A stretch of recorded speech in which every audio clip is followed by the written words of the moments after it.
El sábado, Daniel Ferrer García, coordinador general de la Unión Patriótica de Cuba. Me acaban de llamar varios opositores de Palma Soriano para informarme de que dirigentes del Partido Comunista, oficiales de la policía política y miembros de otros cuerpos represivos acaban de asaltar y destruir la casita del matrimonio opositor compuesto por la dama de blanco y de los Pablo Villan Peña Hernández y Misael Valdés Díaz del Frente Nacional de Resistencia Cívica Orlando Zapata Tamayo. Llegaron violentamente y a manganazos le destruyeron su pequeña casita, que estaba en malas condiciones por cierto, le destruyeron incluso sus pocos bienes. Se habla de que hasta el televisor que habían adquirido a duras penas para entretenimiento de su niña fue destruido. Ambos se lo llevaron detenidos, William incluso se lo llevaron con su hija, una pequeña niña. La vivienda de este matrimonio opositor se encontraba en un suburbio de Palma Soriano conocido como La Ventolera, en las afueras del reparto 27 de noviembre. Repito, urgente, alarmante situación en Palma Soriano con matrimonio opositor, víctima de un asalto, de la destrucción de su hogar, de la destrucción de sus bienes, y están ahora arrestados. Por otro lado, en la mañana de hoy, vía telefónica, Mercedes Echavarría llevar a la esposa de Enrique Figueroa Miranda y supo que Enrique había sido trasladado a la prisión de Aguadores, allí mismo en Santiago de Cuba. Esto le informaron a la unidad de operaciones policiales de Versalles. También le dijeron que mañana le darían visita, que fuera a verle. No sabemos hasta dónde puede ser cierto todo esto, ni siquiera le dijeron si Enrique continúa en huelga de hambre o no. La policía política acostumbra a mentir constantemente y maniobran para evitar las protestas de familiares y opositores, y cómo se acerca el 8 de septiembre, Día de la Virgen en la Cruz del Cobre, puede hacer que también haya alguna maniobra para detener fácilmente mañana a Mercedes Chavarría. Por otro lado, recibimos información de la prisión de Aguadores de que sí, de que Enrique estaba allá, pero todavía falta por confirmar esta información, todavía estamos averiguando. Enrique, de continuar en huelga de hambre, estaría cumpliendo hoy 39 días, lo que ya resulta demasiado preocupante. Su vida estaría corriendo serio peligro. Hasta el pasado lunes no tenía la debida atención médica. Activistas de la UNPACU continúan protagonizando acciones pacíficas a favor de la libertad de Enrique y demás presos políticos. Exigimos la libertad de la veintena de presos políticos que tiene la UNPACU y de todos los opositores encarcelados por luchar pacíficamente por el respeto a los derechos humanos en Cuba. También queremos hacer saber que suscribimos en la UNPACU apoyamos el artículo de Rosa María Payá, la hija del fallecido líder Ofelto Payá Sardiña, sobre la penosa proyección del periodista de la BBC, Fernando Rasberg. Es bochornoso que un profesional de un medio de prensa tan prestigioso como la BBC, que conoce muy bien la realidad cubana, que lleva mucho tiempo acá en Cuba, tergiversionó la realidad nacional como lo viene haciendo el señor Rasberg. Los demócratas cubanos enfrentamos a la más infame de las dictaduras que haya conocido el hemisferio occidental, y así todo nuestro accionar se consolida, nuestros grupos crecen. La Unión Patriótica de Cuba es un ejemplo de lo que es un crecimiento rápido en miembros y en acción a favor de la democratización de Cuba. Yo invito al señor Rasberg a pasarse un día, 24 horas solamente acá en Palmarito de Cauto, para que vea, para que experimente y luego publique, ¿no?, la realidad de cómo en condiciones muy difíciles luchamos por la libertad y por la democracia en Cuba, por esa libertad y esa democracia que él en su país tiene, que tienen todos en Europa y que tienen todos, casi todos en el continente americano, pero que no podemos tener los cubanos en nuestra propia tierra. Ni Rasberg ni nadie puede poner en dudas el patriotismo, la entereza y el importante aporte que dio Osvaldo Payá Sardiñas a la causa de la libertad y la democracia del pueblo de Cuba. Eso es una realidad y nadie lo puede borrar.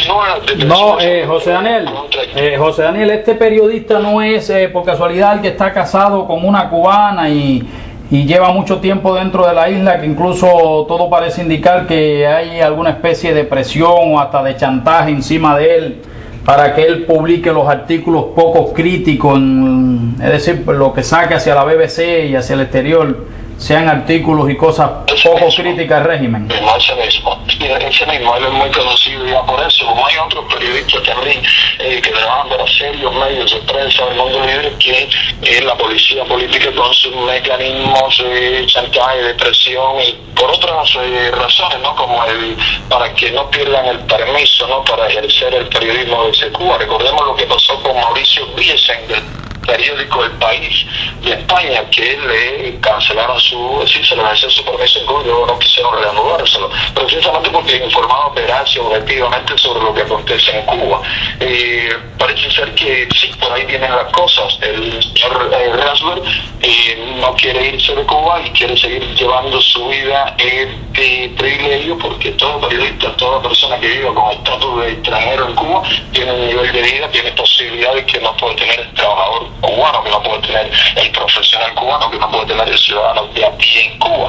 Por eso yo quiero seguir llevando esta vida y a cambio de eso, pues nada, ataca, tergiversa, manipula la realidad de la oposición, las difíciles condiciones en que lucha la oposición y escribe sobre Cuba como si estuviese hablando de un país libre, como si estuviese hablando del Reino Unido, como si estuviese hablando de Gran Bretaña, Costa Rica, Uruguay.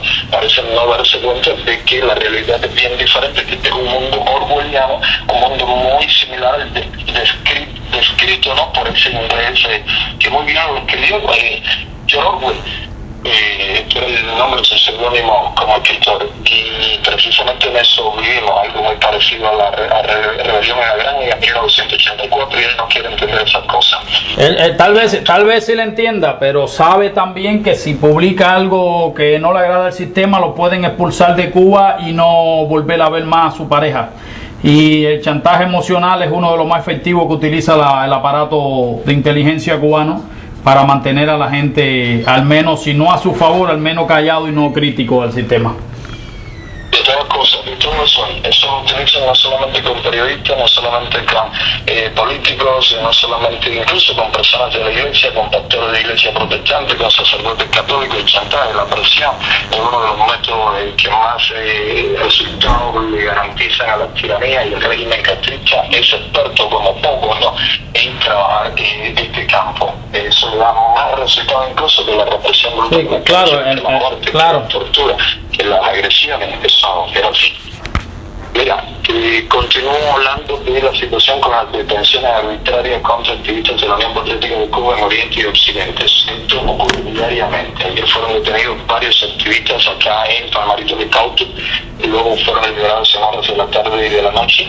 Y los detenidos, ¿no?, acá en Palmarito, pero en otras zonas los detenidos siguen bajo arresto. En la capital, por ejemplo, permanecen detenidos activistas del Frente de Línea Dura y Orlando Zapata, afiliado a la Unión Patriótica de Cuba.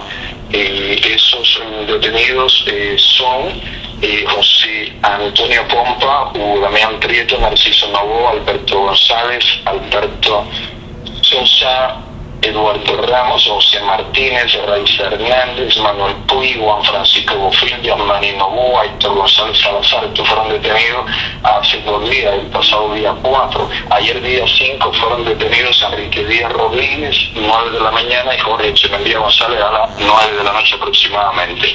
Estos activistas comenzaron días atrás una campaña muy movida, muy dinámica, que la titularon Despertando Barrio, y consiste en hacer presente el mensaje opositor en el reparto de toda La Habana. Principalmente estaban trabajando por la periferia, por los repartos de los barrios marginales, los barrios con mayores problemas, despertando la conciencia de la población para que se sumen a la lucha pacífica ¿A quién detuvieron?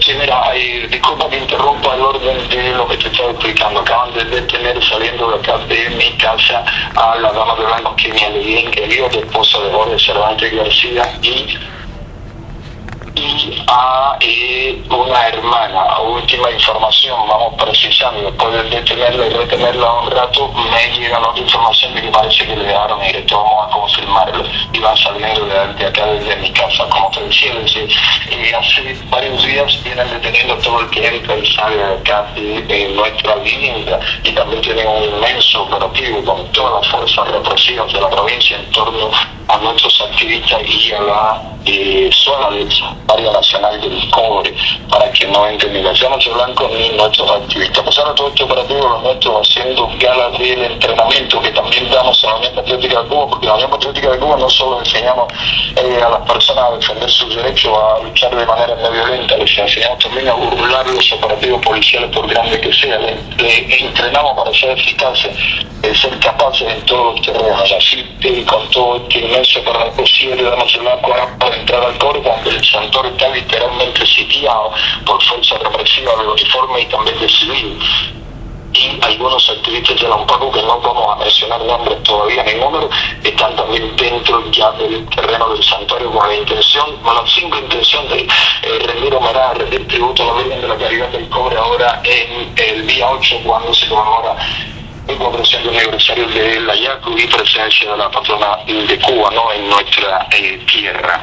Te decía que en la capital estaban detenidos estos hermanos que te mencioné, ¿no? Iba, creo, por Yamari Novoa y Héctor González Salazar, y fueron los últimos de los detenidos el día 4. Y ayer 5, Enrique Díaz Rodríguez y Jorge Echemendía González. Te decía también de que vienen realizando una fuerte campaña despertando conciencia, despertando barrio, con mensajes, con impresos, con octavilla y por toda La Habana, llamando a unirse a la lucha no violenta a favor del cambio hacia la democracia, sin respeto a los derechos humanos en Cuba, exigiendo la libertad de los presos políticos y dando a conocer también la demanda ciudadana por otra Cuba. La demanda ciudadana por otra Cuba va tomando cuerpo, va moviéndose entre la población, va ganando simpatía y va consolidándose por todo el territorio nacional.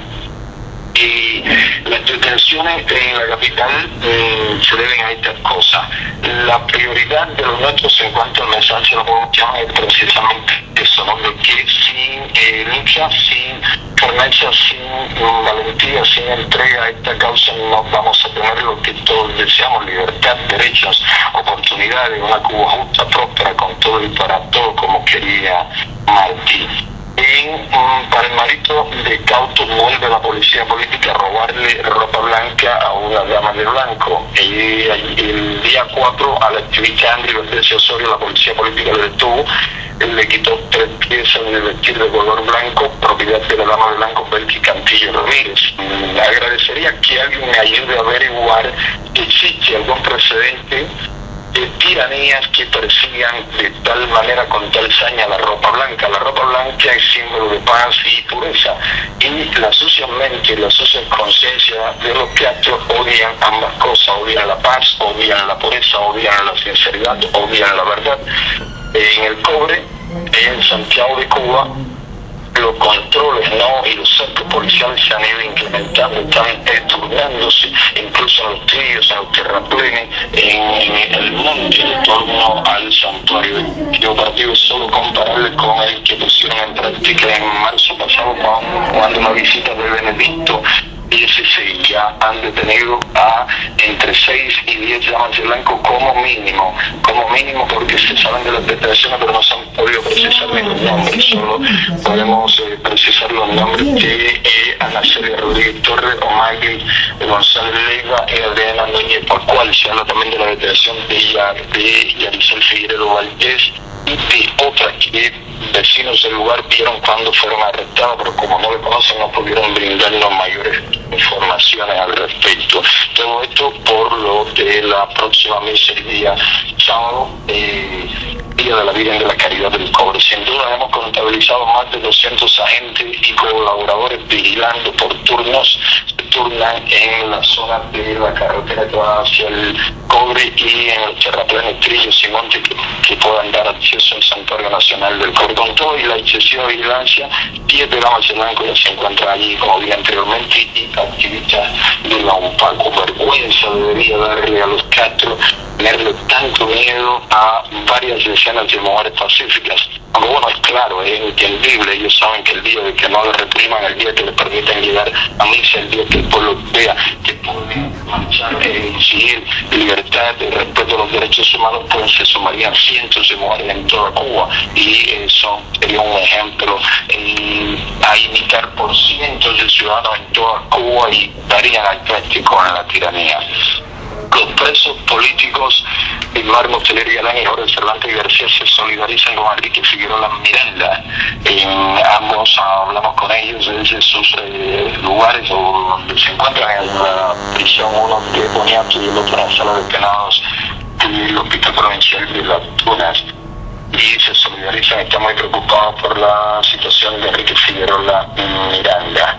Y en Jibara continúan apareciendo carteles y octavillas por las calles y parques principales exigiendo la liberación de los presos políticos y en contra de la tiranía castrocomunista, a favor de la Unión Patriótica de Cuba y de los derechos humanos, de la libertad y la democracia. Esperan detenciones en cualquier momento por la cantidad de letreros carteles que aparecieron hoy en la mañana en el poblado de Jibara, en Holguín. En Vanes, Santilla cumple hoy 6 días en su detención arbitraria Eliso Castillo González, de 56 años de edad.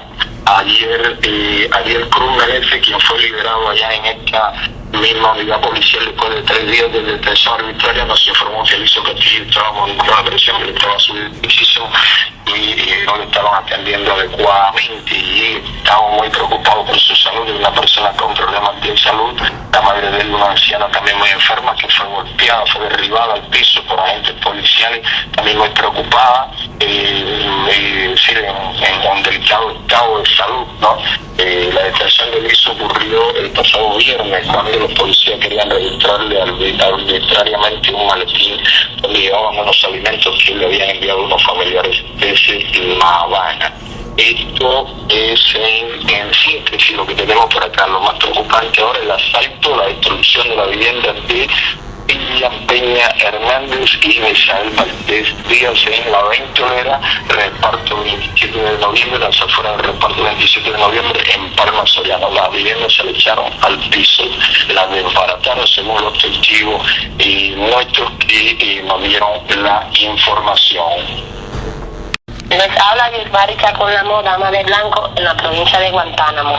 Desde la prisión provincial de Guantánamo, el prisionero político Rodríguez Cuba Sendó denuncia el abuso, el chantaje que la policía política trata de usar con los presos políticos.